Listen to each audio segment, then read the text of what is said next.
Assalamualaikum dan selamat sejahtera. Saya Atira Huda dan ahli kumpulan saya, Siti Aisyah Azurin, Alia Hazwani, Nur Eva Azaria, Nur Alia Nabilah dan Nur Fakihah akan membentangkan tajuk impak negatif penyebaran maklumat dan berita tidak sahih terhadap masyarakat.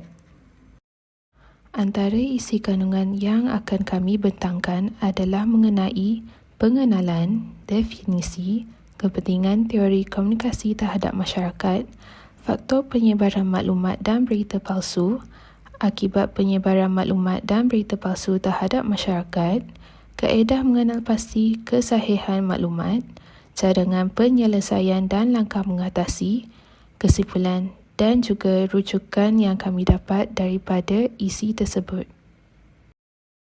Media sosial merupakan medium perhubungan dan penyebaran maklumat serta telah menjadi satu trend dalam kehidupan masyarakat masa kini, terutamanya golongan remaja. Melalui hasil kajian laporan digital 2019, Malaysia merupakan negara kelima di dunia dan di tempat teratas di Asia Tenggara yang paling aktif dalam media sosial. Pada masa kini, media sosial telah disalahgunakan oleh segelintir masyarakat yang tidak beretika untuk menyebarkan berita dan maklumat palsu yang boleh mendatangkan kesan negatif kepada individu, keluarga, masyarakat dan negara. Media sosial yang popular dalam kalangan masyarakat Malaysia adalah Facebook, WhatsApp, Messenger, Instagram dan YouTube. Sejak akhir-akhir ini, terlalu banyak netizen berkongsi maklumat yang tidak sahih dan tidak boleh dipercayai dalam media sosial.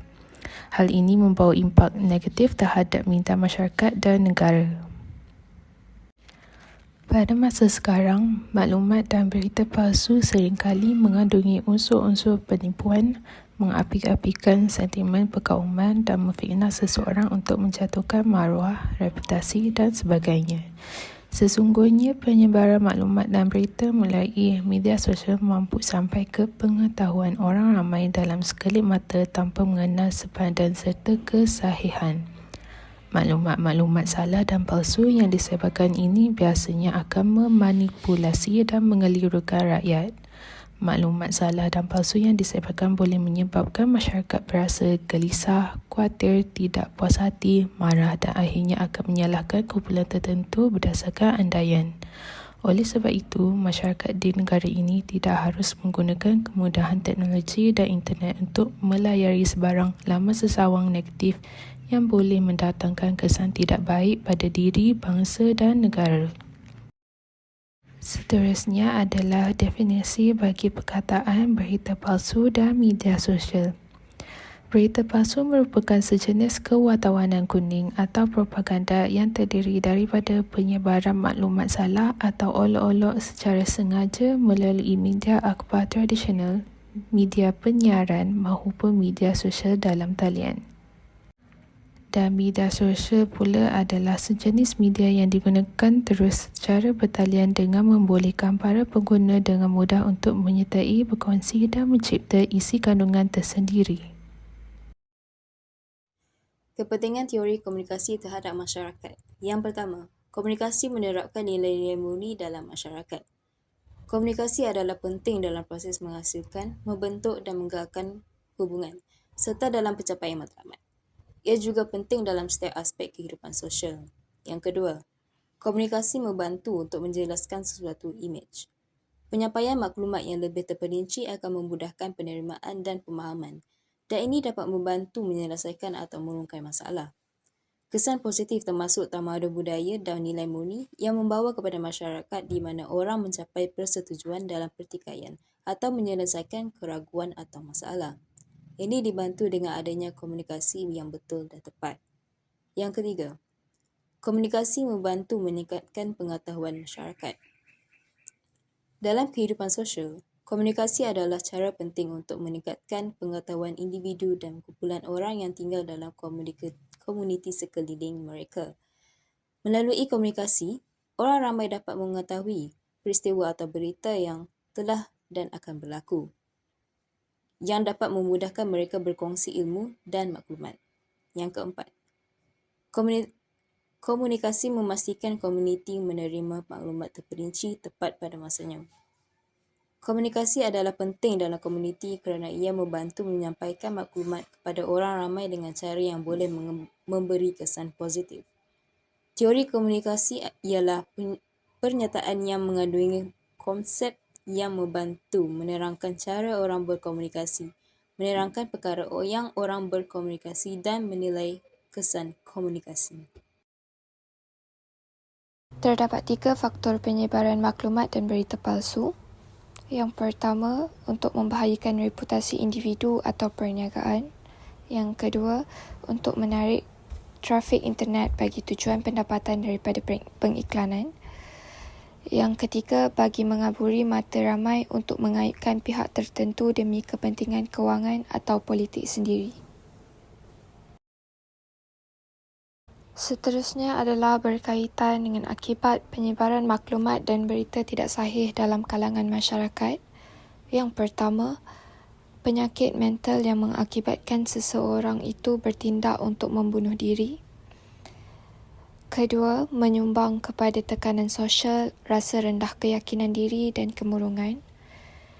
Seterusnya, membabitkan unsur-unsur fitnah yang keterlaluan sehingga menjatuhkan reputasi, maruah diri dan imej seseorang itu. Yang keempat, mengancam kesejahteraan sesebuah negara dan menggugat perpaduan. Selain itu, menyebabkan orang ramai panik dan mengalami masalah kesihatan mental kerana bimbang berlebihan. Yang keenam, menimbulkan salah faham yang akhirnya menyebabkan kemarahan serta pergaduhan di antara satu sama lain. Yang ketujuh, menjejaskan wang, individu dan sumber kerajaan. Dan yang terakhir adalah menyumbang kepada gejala sosial dan keruntuhan akhlak, seterusnya mendorong kepada kegiatan jenayah. Berikutnya adalah kaedah mengenal pasti kesahihan maklumat. Kaedah pertama adalah dengan menyiasat sumber atau bukti. Pastikan bahawa artikel atau cerita yang ditulis oleh sebuah sumber yang boleh dipercayai dan mempunyai reputasi menyiarkan fakta yang tepat. Kaedah kedua adalah dengan membaca melewati tajuk utama. Jika terdapat tajuk provokatif yang menarik perhatian anda, lakukan beberapa bacaan lanjut sebelum anda memutuskan untuk berkongsi maklumat dengan orang lain. Kaedah ketiga adalah dengan melihat laporan-laporan lain.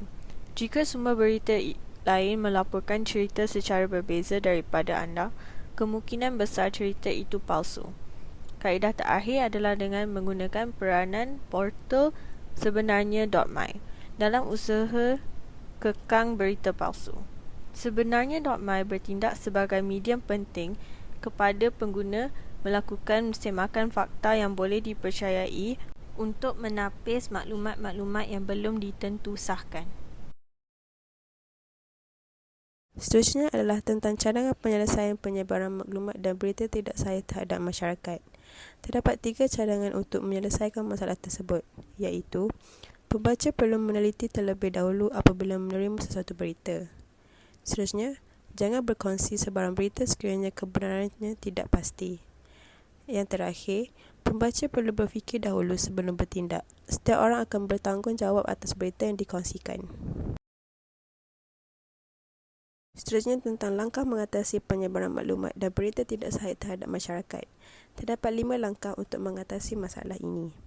Pertama sekali ialah Kerajaan Persekutuan menubuhkan Suruhanjaya Komunikasi dengan mewujudkan laman sesawan sebenarnya.my. Seterusnya adalah pihak berkuasa memantau dan membatas aktiviti penyebaran berita palsu. Selain itu adalah pengguna media sosial media perlulah beretika dan berdisiplin dalam menyampaikan dan berkongsi berita diterima. Seterusnya, gunakan undang-undang sebagai cara untuk menangani jenayah berita palsu. Akhir sekali, masyarakat perlu bertanggungjawab untuk menyebarkan kesedaran perihal etika dan adab dalam diri. Dan akhir sekali, kesimpulan. Secara keseluruhannya, kita dapat melihat bahawa komunikasi adalah tonggak utama dalam kehidupan sosial kerana ia berkaitan dengan tugas dan aktiviti harian kita serta masyarakat secara keseluruhan.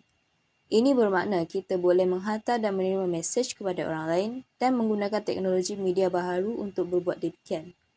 Terdapat kelebihan dan kekurangan untuk ini bergantung kepada cara dan tujuan penggunaan media baru. Contohnya, jika kita menggunakan media baharu untuk menyampaikan maklumat, ia boleh memberi kesan positif kepada penerima. Namun, jika kita menggunakannya untuk menyebarkan berita sensasi, ia boleh memberi kesan negatif. Penggunaan media baharu harus berhati-hati dan kritis apabila menerima maklumat dan harus menapis sebarang kandungan negatif sebelum mempercayainya. Ini penting bagi mengelakkan perpecahan, persengketaan dan huru-hara dalam masyarakat, serta ancaman kepada kestabilan politik, ekonomi dan sosial negara. Sekian, terima kasih.